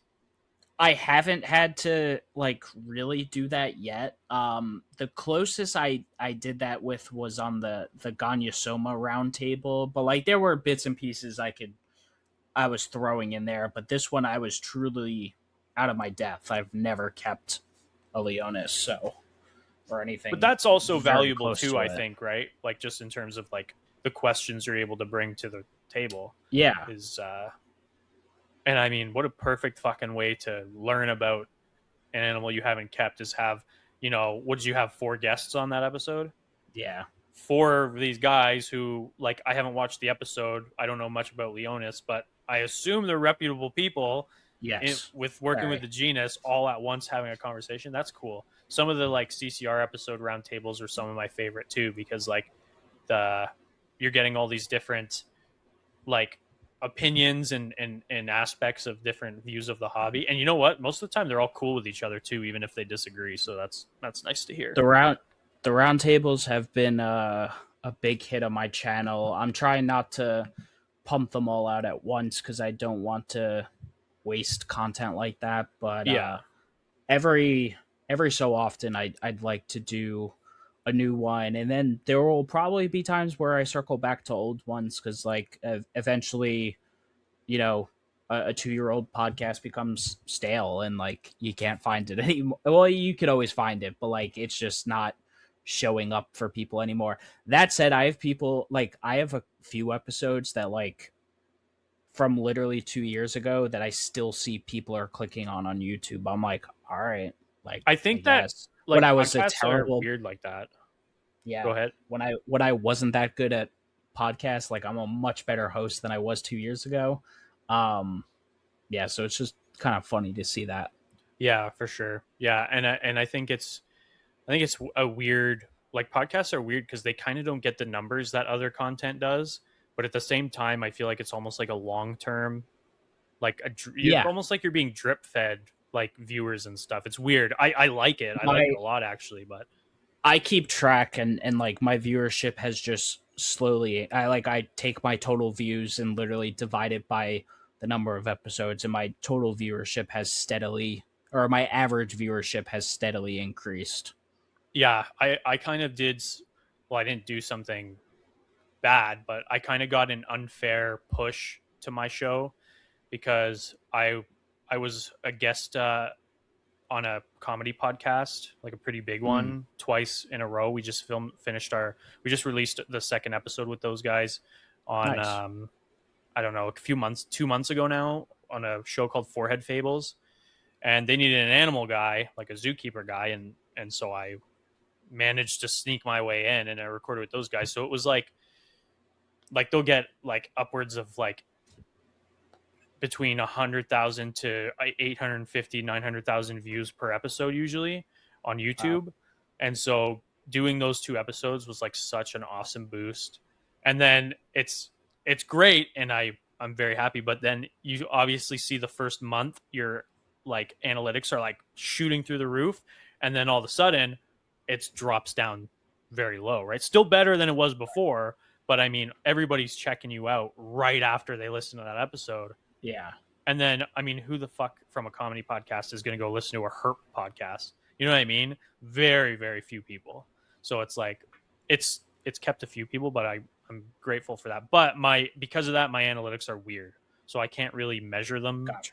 in any like reliable way right now because there's 2 months where they're just spike like to one of like realistically some of the most viewed reptile podcasts out there but it's not because my podcast is the most viewed reptile podcast in any fucking way, shape, or form. It's because I had this audience get sent to me, which then obviously disperses afterwards, right? Like, aside from probably less than a dozen people who will stick by out of those Sure.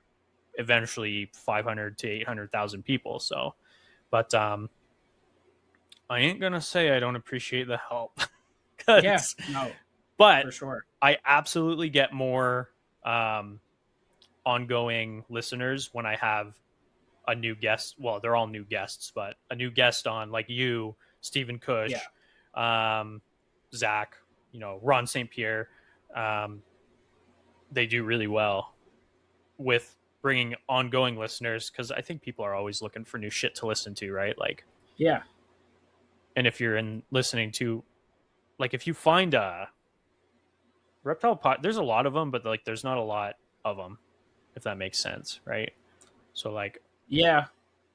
as long as they last, I think the like, for a podcast in general, apparently like the average amount of episodes is like 3 to 10 or 3 to 9 or Yeah. something before they just disappear. Like, Yeah. they're very low. Like, if you could get past that number, I think you're one of the good ones. You know what I mean? Like, Yeah. and your show's a perfect example of that. Not to blow more smoke up your butt, Thanks. but I think I'll take it. yeah, you got to take it where you can get it, right? But for those like listening, if you're one of those stupid idiots that listen to that comedy show, check out that show. Check out Colubrid Corruption too, because like, I'm picky with the shit that I consume. Like, I really Yeah. am, and I find, maybe it's just because I'm a Colubrid guy, but I find myself really, really enjoying you and CCR especially, Thank you. because there's a couple that I listen to, and I'm like, I'm not into it as much. I'll listen to it, but not in a negative way. Like, I don't dislike the people. It's just there's content I'd rather consume, if that makes sense, right? I'm always down to learn about new colubrids.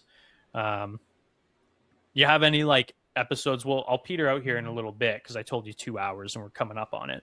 But Yeah. you have any like you have any episodes where it was a topic, and I know you've done so many now, a topic where it was like you were done and you were like, holy shit, I didn't expect that. Like, whether it was I didn't expect to be as interested or learn as much as I did, or I didn't think this genus, let's say, or this topic was as like, you just one you didn't expect. Does that question make any sense?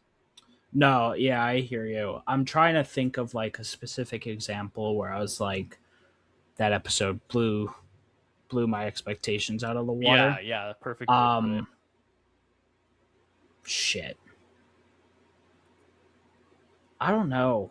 Like, damn. I wish I had a better answer for you. But like, especially I've always said this, so like obviously as I've said on here many times, like I'm a rat snake guy. When I have people on and the episode is specifically not going to be about rat snakes, sometimes I feel a little intimidated, but I also feel like sometimes that makes me more on my toes. I have more questions. Maybe it makes me look a little more dumb, but I have more questions because there's less I know. Um, and some of the information I get is like just really awesome.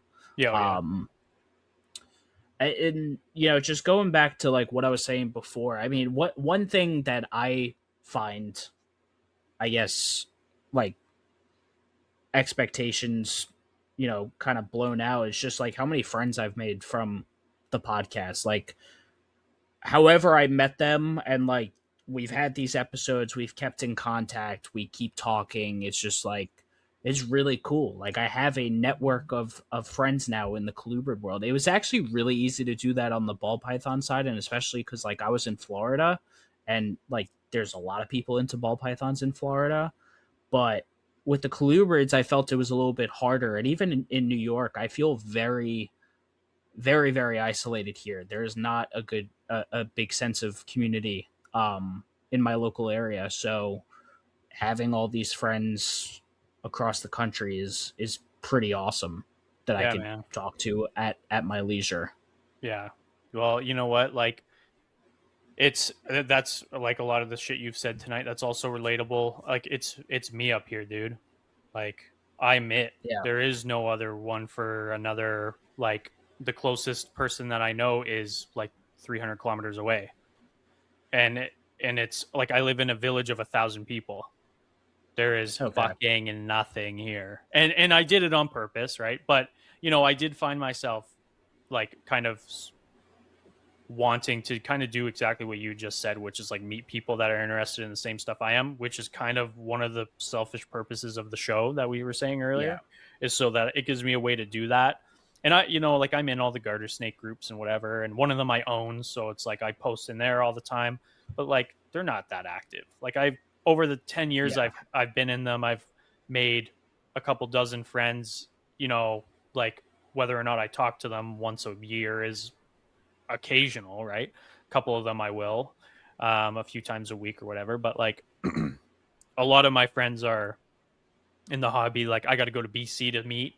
I just met Jay Lynn of P&W Herpetoculture this year, and it was fucking awesome. And Jesse, met him, and then I'm going to meet Ashley. I've met Ashley before, but it was like we didn't really have a conversation. But I'm going to Ashley's place, and she's got a whole bunch of fucking crazy people that I've never talked to coming as well for the weekend, which is going to be sweet. But like aside from that, I'm very like it's me up here. It's to myself, and the podcast is a great way to do that. And having guests like you on it is awesome too. And now where there's like more of them that are, hey man, like we can play in the same sandbox. Like we're the same age. Like they're not all old anymore because we're all going to get old soon. So that's cool too. Because it's like, man, I remember being like 11 breeding garter snakes, and I look around and everybody around me has been doing it for 5 to 10 years. Yeah. Now 90% of them are gone, right? Which is, you could probably say the same about any of the little areas of the hobby, right? Like they come and they go, but it's you found a friend in me, buddy. So if you ever no, definitely, if you ever need a garter snake guy, who the hell needs one of those? But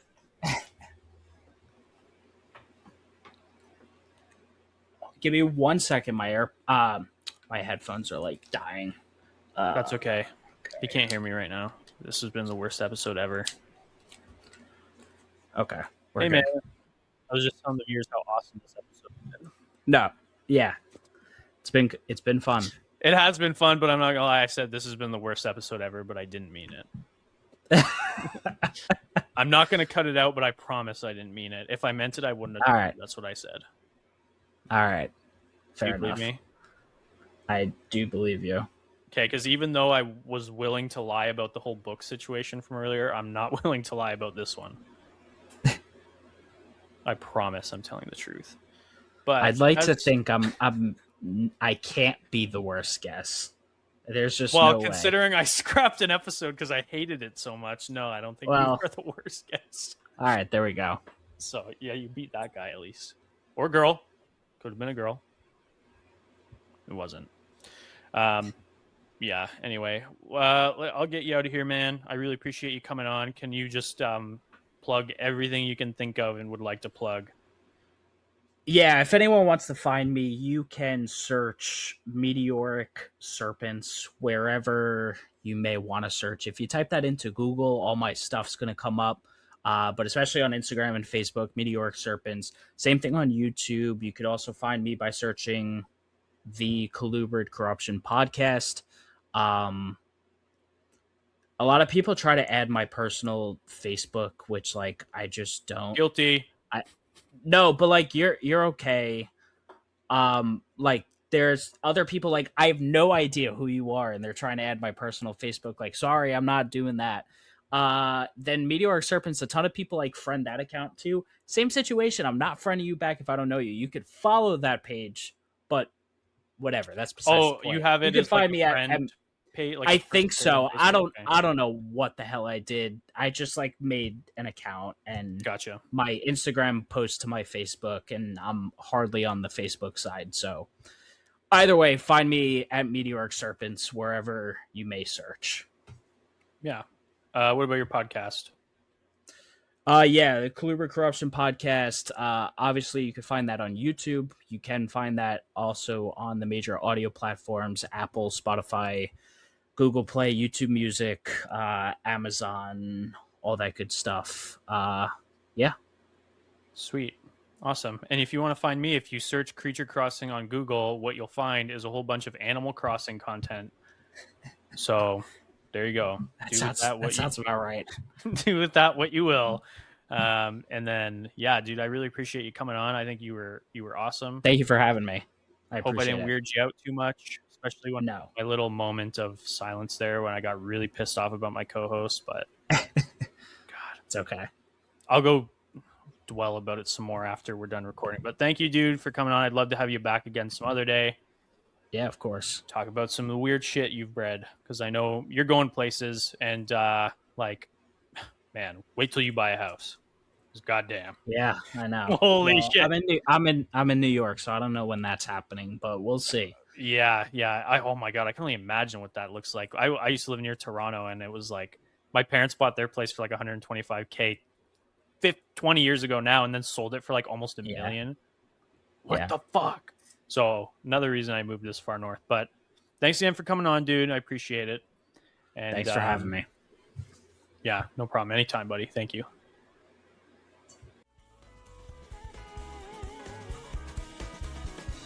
Thank you for tuning in to Creature Crossing. Please check the description for social media links, Patreon, and more. Feel free to subscribe and leave us a review. The song used for our intro and our outro is called The Snake Eater's Palace, Outer Heaven by Audio Mocha, Anime Vivi, and Endless Repeat, which we found at ocremix.org. Thanks again for listening.